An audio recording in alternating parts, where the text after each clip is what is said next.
to Renegade Conversations. This is Season 4, Episode 22. My next guest is bringing a breath of fresh air and her whole unapologetic self to everything she does. And we have the most amazing wild woman connection. I can't wait for you to meet her. My name is Meryl Cook. I'm an artist, a renegade, and host and creator of Renegade Conversations. My mission is to provide thought-provoking, fearless, and fun discussions with remarkable female rebels who are shaking things up in their respective fields. My hope is to make you question the norms and ignite your own renegade spirit. This episode of Renegade Conversations is sponsored by my wearable art clothing line. I have partnered with a local company in Montreal, Canada, to have photos of my artwork placed on elegant clothing. When you place an order, your piece is printed one at a time and sewn locally, the slow fashion way. I'll show you some pieces and tell you more about it at the break. My next guest is Sophie Bretag. Sophie Bretag is the CEO and founder of Metta Leaders. She blends her extensive HR and emotional intelligence expertise with happiness coaching, positive psychology, meditation, and forest bathing therapy. Sophie offers practical solutions to transform workplace well-being and happiness. Currently writing her first book on kind leadership, Sophie has been featured in CEO Global, SmartCompany, Body and Soul, Rise of Happiness and Wellbeing Magazines. She has also spoken on multiple podcasts discussing leadership, kindness, and leading from the heart. So welcome, Sophie. I've been following you on LinkedIn since 2021, and I've always loved your positive approach, both in what you post and how you comment on other people's posts. I just love that. It's so gracious. And recently, when you posted about the value of self-compassion for leaders, and how it makes them better leaders, I was really hooked. Then when I sent the information and the invitation to be a guest on Renegade Conversations, here's the reply that I received. Yes, full body, heck yes, to having a chat with you about being a renegade. Yay. Thank you for your kind words. Read the way I'm showing up in life and online, both in the same way, by the way. And this year in particular has been an interesting one to navigate. And it's certainly given me even more passion and commitment to driving positive change in the way we are leading ourselves and our teams. I have to say, what also drew me to chatting with you is the fact that you've created artwork on the wild woman. In my non-HR work, I'm a women's connection facilitator, and my business partner and I just held a Wild Woman Day retreat, which is like so exciting for me because I've taught things like Wild Women at Sea. I've taught like 4-day classes on the ocean of people sailing and becoming a wild woman. So I just thought, oh, it's really exciting. So then you went on to say, I'm feeling exceptionally excited to talk about all things wild woman, inner renegade, and being authentically and unapologetically ourselves, particularly as we age. I started to write my first book on the topic of self-kindness and how we can use it as an anchor in the face of challenges, chaos, uncertainty. It's a labor of love, but one I'm enjoying very much. So I think, even more excited than you when I received that email. So thanks, Sophie, so much for agreeing to hop on Zoom and have this conversation. I'm really excited about getting together with you. Me too, Meryl. Thank you so much for having me. And I love the fact that we've been connected for so long and following each other's journey virtually. And then everything always aligns exactly when it's meant to. And I just was super excited, as you can tell from the response, to be here with you. Yeah, I love what you do. Thank you so much. Thank you so much. So Sophie, speaking about self-compassion in the leadership space, I mean, having done corporate workshops myself that touch on self-compassion, I would agree that it's renegade stuff. Like, it's not something that everybody's talking about, right? So have you always been a renegade? Probably quietly for a lot of my life, and then loudly, probably from about the age of 40, I think. I really stepped into caring less what people thought, Yeah. Yeah. giving more of myself unapologetically, and showing up as I am, Mm-hmm. but also holding space for other people to be able to do that as well. So I think, yes, I have always been probably had an inner renegade, Yes. and I think I hid her for quite a few years. Yeah. And then she started screaming at me that she wanted to get out. And so this happened. Yeah, yeah, it's wonderful. That's wonderful. And I love that you equate sort of holding space for yourself, but also for others to be their own inner renegade, because that's what I love as well. Yeah. Me too. Awesome. Awesome. And so tell me about what impact has being a renegade had on your life and your career, maybe some of the opportunities and maybe some of the challenges that it's created for you. I think it can be challenging Hmm. because you have to step outside of your comfort zone to find an equilibrium in a new comfort zone.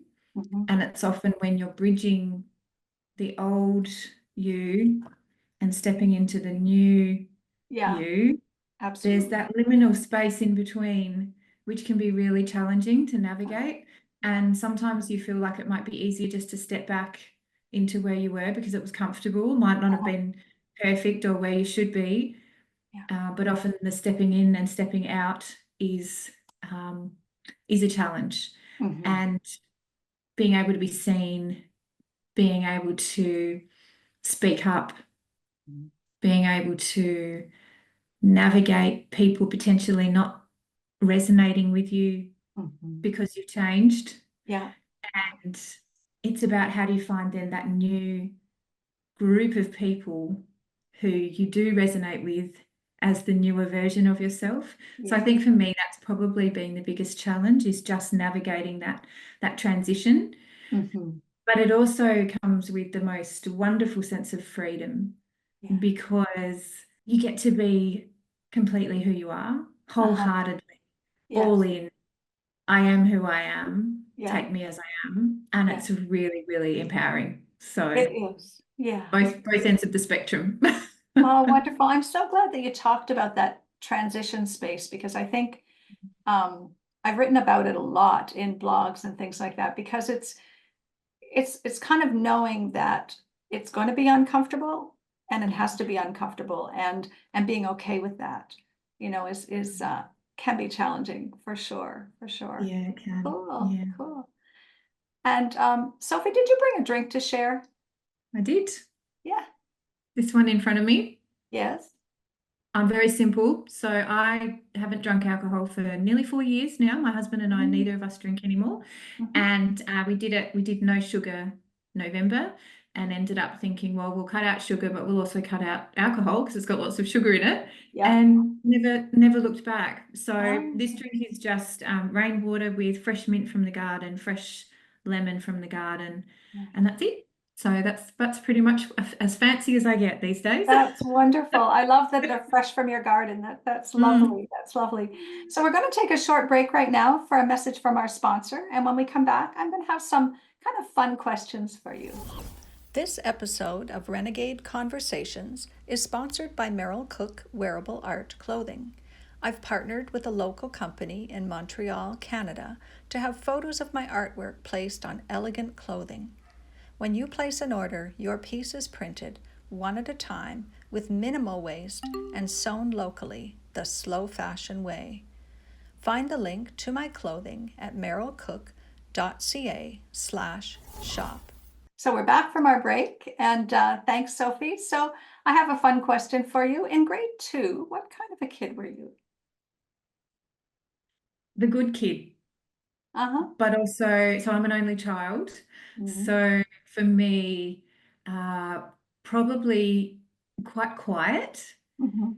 but also very curious. So loved nature, loved exploring, spent a lot of time outside in the garden, fascinated by horses. So I ended up, begging my mum and dad for a horse from about the age of 5, and they finally gave in, I think, when I was 9 to have riding lessons. Nice. But certainly somebody who, it's interesting. I loved this question when I was thinking about it. And the reason is because you often do a loop back to who you were. As you get older, you Yeah. realize that the person or the child that you were and the things that you loved and the things that lit you up, somehow with the passage of life, Yeah. you lose yourself a little bit from that. And you Mm-hmm. lose yourself from finding those moments of awe and wonder. And we were talking about being in the moment before we hopped on. Yeah. And I feel like as a child, that was certainly something I was very much in the moment, Mm-hmm. always looking at really tiny insects and animals. And now I see my youngest son very much like that as well. And so, I think just very curious and quiet. Nice. And I love what you say about how we often do that loop back. And that's why I ask about grade 2, because I think grade 2 often is the time before the constraints start to come on. You're more your real self. Yeah. Wonderful. That's really true, because I think about my 10, nearly 11-year-old son, and I really saw a change in that sort of transition from probably late grade 2 to sort of grade 3, 4, and that's starting to worry about what other people think, having, filtering what he said. Yeah. The societal norms certainly started to impact. Yeah. And we should all just stay in grade 2, I think. Me too. I feel like I'm just living my life like a grade 2 now anyway, so that's Isn't that where wonderful? It's so I love fun. it. Yeah, awesome. So, Sophie, is there a line or a shape that would define you? This is a question that I often ask in my workshops and when I speak, and it's an interesting question. So I'd love to hear what you have to say.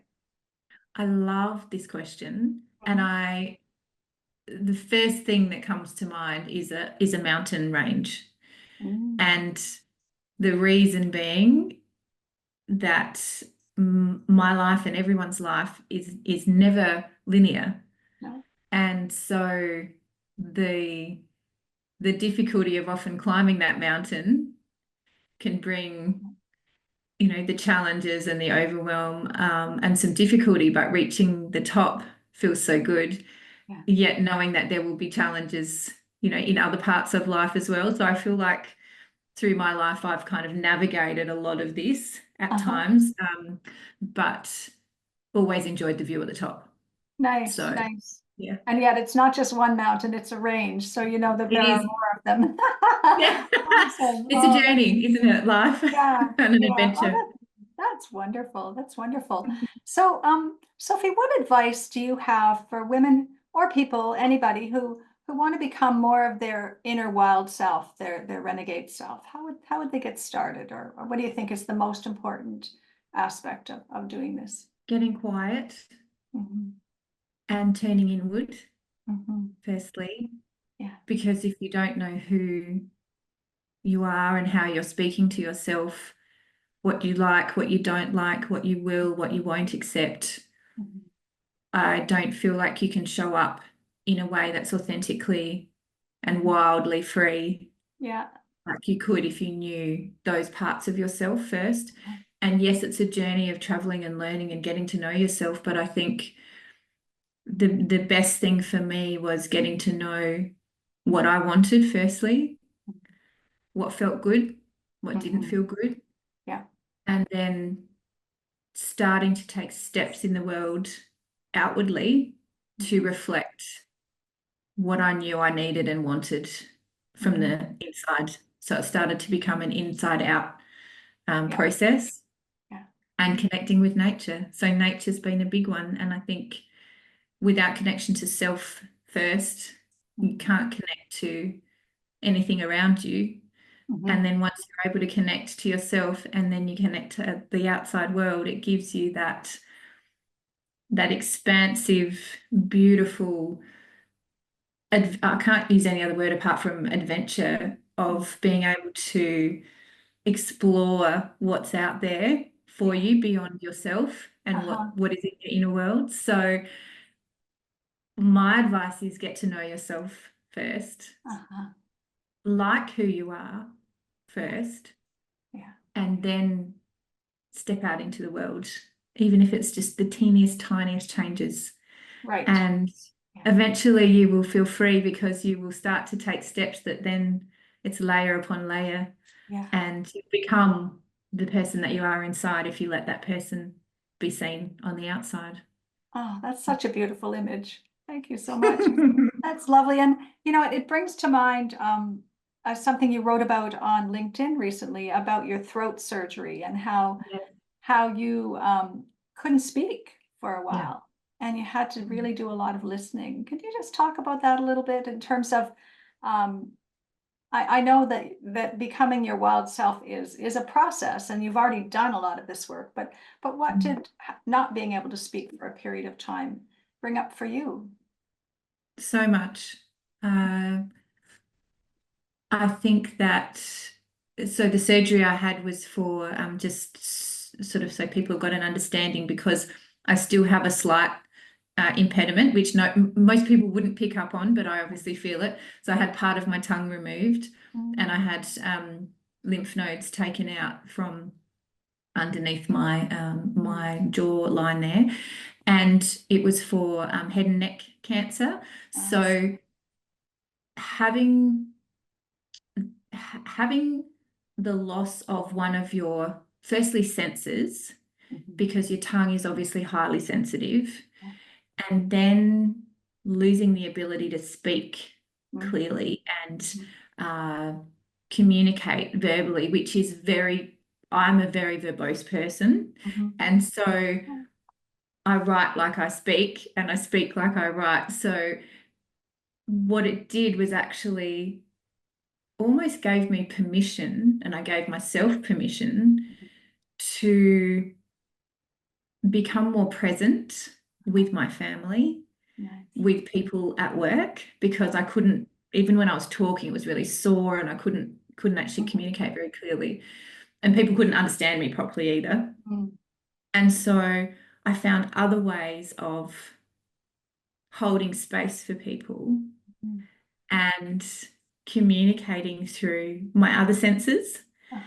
And it really gave me one sense that I really tapped into was listening, and the power of not always having the answer, or trying to answer in a conversation before the person's had a time to actually speak or have their moment, or pass on what they want to say. But also I realized that I spend so much time talking that I'm wondering how much I'm actually taking in. And when I stop to listen, I realize how much more there is to hear and to hold space for. And often it's in the things that people aren't given the space to say until you can't talk, and then they have the opportunity to have that space.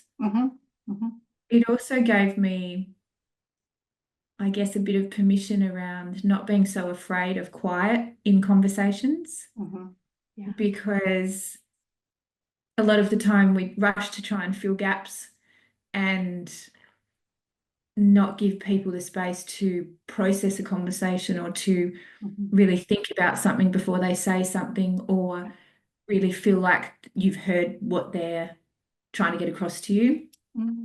So listening, quietly sitting with people,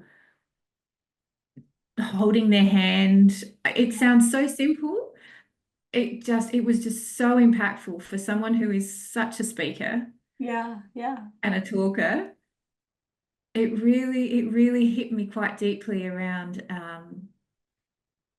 a growth area for me, but also how I could really help people in another way by just going quiet.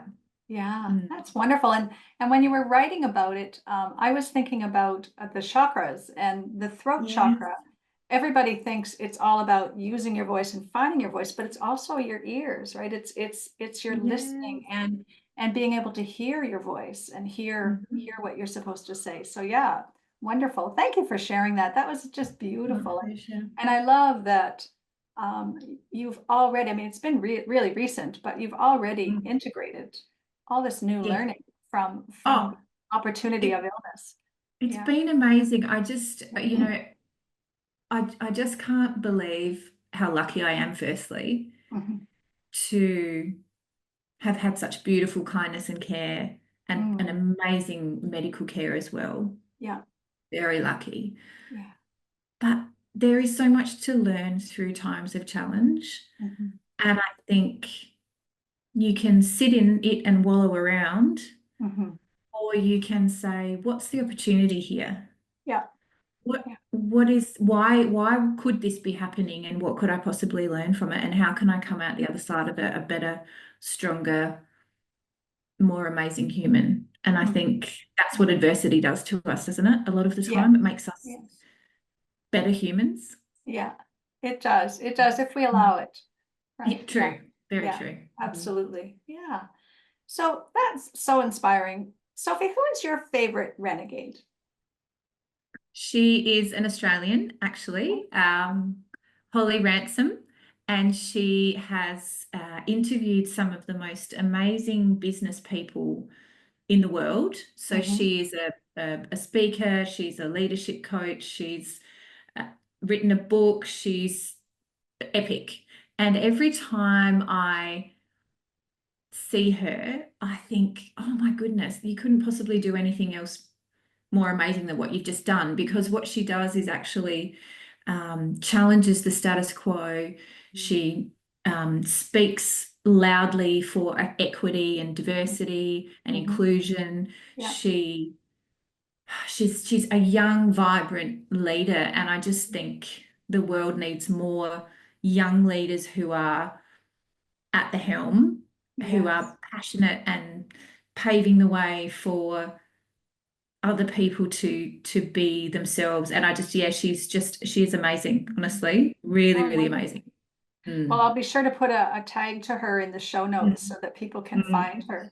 So Please that's do. awesome. She's wonderful. Yeah, yeah. Nice, nice. And have you known her for a long time or? So I don't know her personally. I wish I Uh-huh. did. We're connected online, but I have obviously been fangirling for quite some Yeah, time because yeah. she's a brilliant. I think what I love most about her though is she's just so highly intelligent, but she's also not afraid to go after what she wants, and Uh-huh. that's super inspiring for me. Mm. Yeah, we want to be her, don't we? Yeah. Yeah, awesome. That sounds Yeah. wonderful. That sounds wonderful. And Sophie, do you have a question for me? I do actually. So I've been perusing your beautiful artwork, and I guess my main question is creativity is such a beautiful way to channel our feelings, Mhm. but how could the work that you do and the way in which you channel creativity help other people in business, Mhm. in workplaces particularly, Mhm. Mhm. to tap into a part of themselves that they might not normally? How could it help them? It could help them tremendously, and I've done a little bit of corporate work with my method of journaling and rug hooking. And so, for example, instead of having people sit around a boardroom table and write out a mission statement, I actually have people. I teach them how to hook first, and Yes. they have to work in pairs generally and design a collaborative piece, a small collaborative piece about what makes them feel safe or what makes them feel joy or whatever the issues are that we're talking about in the meeting. And then Yeah. once they've mastered that, then we talk about how do they want their workplace to feel and what does it look like and what does that feel like. And as they're talking, I'm having them sketch things and I'm listening intently, and then I go away and I sketch up a design that I think Amazing. reflects what their message is and how they want their workplace to feel. And then they Yeah. come back, I show them the design and we change it or not. And then I bring in my rug hooking equipment and Yeah. have the rug in the workplace for a few weeks, and people actually work on it and create their vision for their workplace. I love that. It certainly could, and it's wonderful because then they put the piece up in their place of work, and they, they're the one that was so successful was with the Nova Scotia Water Environment Group, and Yeah. they've hung it right when people come in the front door, Oh, and they're always like, oh, here's what we beautiful. made, and this is about. And so it really fostered this sense of community and working together. We had some of the young engineers were coming in before work to work on it before they started their meetings, and then the director started having meetings over around the frame. So they'd take Wow. turns hooking, because 3 people could hook on the piece at a time. And the others would have their coffee, they'd have their work meetings, and then basically work on the rug. So it can be tremendously healing in terms of bringing together a workplace. Where I think it can be challenging is that people at work are often very guarded about how they feel on a more intimate level. Yes. And so it can be touchy trying to bring out genuine feelings with people feeling safe. So it's almost like you have to create this safe environment first, and then go on to do some more of the inner work. So when I work with non-corporate groups that are people who are, say, wanting to make a change in their life, or they're at a transition period, and they're thinking about, okay, what am I going to do with the next third of my life? Or maybe they've just recovered from cancer like us, and thinking about, okay, what do I want to make out of this great gift that I got of wellness? And so with those groups, I kind of warm them up with, how does joy feel and what does joy look like? And I get them sketching and writing and maybe hooking. But then we get into things like, what line or shape are you? I love that question, I Meryl. love it Honestly, too. I've never had anyone ask me a question quite so beautiful. Oh, I love thank that. I you. love It's a that. wonderful question, because people kind of let their guard down a little bit around what line or shape, and they start to think, and then they make connections, and so it's kind of a non-threatening way of sharing and beginning to open up. So, when in terms of creativity, I think that being creative and creating work around how you're feeling or what you want to feel. So a lot of my beginning rugs, when I had cancer, after my treatment ended, I decided I wasn't going to jump back into everything, because I saw a lot of my patients, my former patients, jumping back into their crazy lifestyles.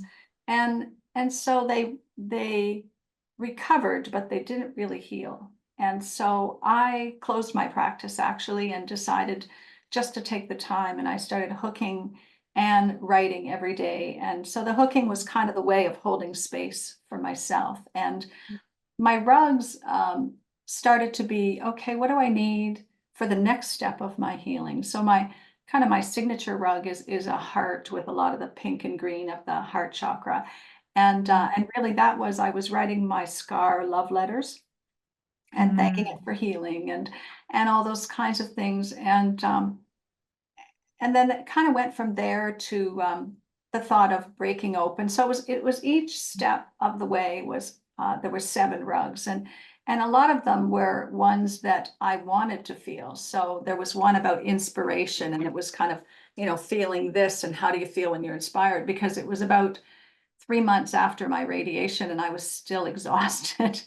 And I kept thinking, oh my God, like Will it ever end? Yeah. I've got to feel inspired again, and it'll never end. And so I hooked a rug about how I wanted to feel. So a lot of my rugs are around, especially my abstract designs are about how do I want to feel?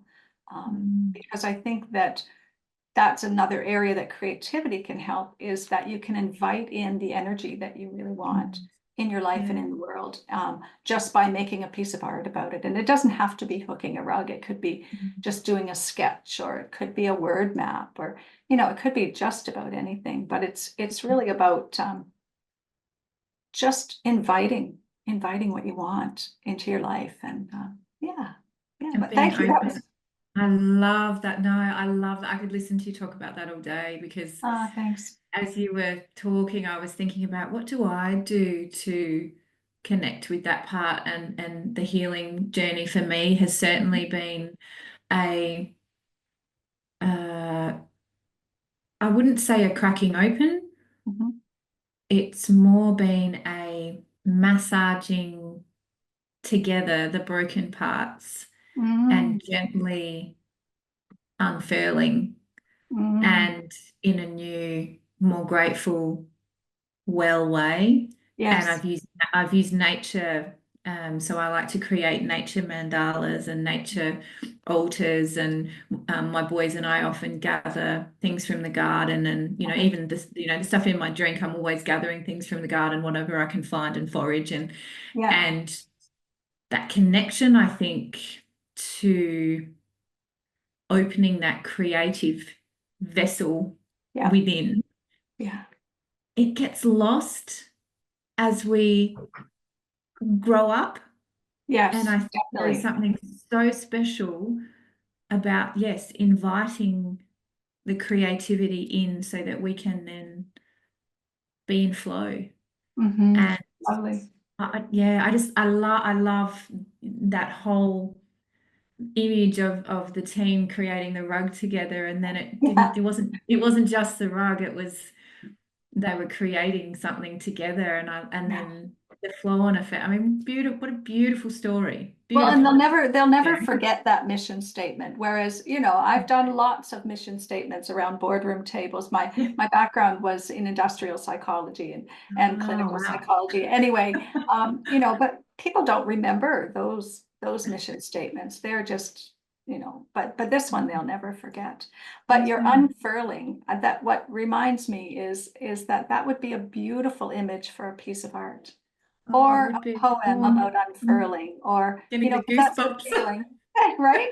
So you Yeah. need to think about, okay, what would that look like? What would this unfurling look like? And I think that's Mm. the way that we can use creativity um, when we have a sensation of what's going on for us, is just try to make a piece of art about it. And even if it's a mandala, you could do a mandala on the beach of unfurling, Mm. yeah, the Beautiful. possibilities are endless. I love that. I love that. I'm going to do that. That's going to be one of my takeaways. Yeah. How can I visualize unfurling and put it into something tangible?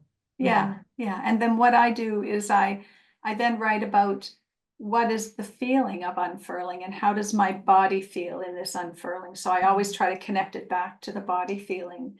And in my rugs, what I do is I write around the edges the words that are associated with the image. Mm, And then beautiful. they are folded in under the back and they're always part of the rug. So yeah, That's beautiful. yeah. Well, no, honestly, because I was yeah, as I said, I was having a look at your, because I've got it on my other screen here, only because Uh-huh. I wanted to have a little browse, and you've just got the most beautiful, the one that really caught my eye. Well, there were two actually. There was the one with the wings. Oh, yes, that's one of my newer ones. Yes, So it's beautiful. Wild Woman is feeling inspired, I think it's called, or Wild Woman finds her wings. I forget Yeah, what is something it like called? that. Yeah. Hang on, Yeah, Wild Woman spreads her wings. There we go. yeah, spreads her wings. And so I Beautiful. made the wings like crow wings. And Yes. then she's standing on the top of a felted mountain and she's getting ready to take flight. And that's I kind of a didn't even know. feeling. I didn't even notice the mountain. Isn't that so interesting that I was drawn to that then? Yeah, Because I was thank just you. so captivated by her wings and the. Yeah. Oh, she was lots of fun. So she's quite a large piece. She's like 30 by 30. So Oh it took me wow, that is. months to make her. And yeah, Yeah. she's really fun. And then she's wearing a fabulous hat, of course, because She I love is. hats. No, I think I was really drawn to her. I thought, oh, Oh, your thank voice. you. Yeah, Yeah. Yeah, she's I love beautiful. my Anyway, wild I women just digress. because, yeah, they're fun. But yeah, thank you. Thanks for being interested in my work. And I love that we have this wild woman connection. It's really Yes, fun. me too. Yeah, I feel like, well, as I said right at the beginning, I think nothing Yeah. is ever coincidence for me. I think No, everything is always no. just as it's meant to be, it just at the right time, even if Yeah. it's Oh, that's doesn't make sense. wonderful.